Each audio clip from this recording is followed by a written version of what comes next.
गाड़ी देंगे गाड़ी देंगे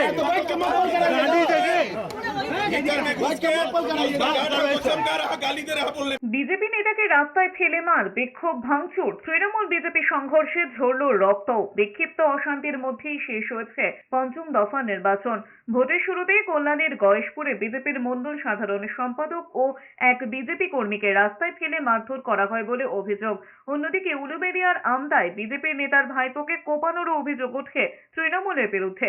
বিকেলের দিকে হাওড়ার উনসানিতে তৃণমূল বিজেপি সংঘর্ষে মাথা ফাটে এক বিজেপি সমর্থকের। ঘটনাকে কেন্দ্র করে উত্তপ্ত হয়ে ওঠে এলাকা। বিজেপি তৃণমূল একে অপরের বিরুদ্ধে হামলার অভিযোগ তোলে। এরই মধ্যে হুগলির আরামবাগের খানাকুলে বোমাবাজির অভিযোগে বিজেপি কর্মীকে আটক করা হয়। লিলুয়ার ভারতী হাই স্কুলে প্রিসাইডিং অফিসারকে চড় মারার অভিযোগ ওঠে পোলিং এজেন্টের বিরুদ্ধে।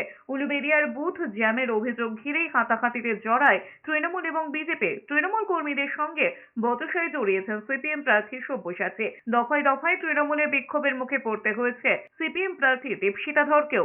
একদিন পোলিং এজেন্ট গালে প্রচন্ড থাপ্পড়, দু গালে প্রচন্ড থাপ্পড় প্রচুর মেরেছে। যখন আমাকে মারছে সে 6টা 10-এর পরে আফটার 6:10 আমি প্রিসাইডিং অফিসার। আমার নাম Gautam Manna.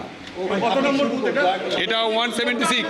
Preventive arrest total আজকে হয়েছে 90, যার মধ্যে হাওড়া পিসিতে হয়েছে 35, ব্যারাকপুর 1 একটা হয়েছে ব্যারাকপুর, হুগলি রুরাল 47, 47, বঙ্গাঁও 7।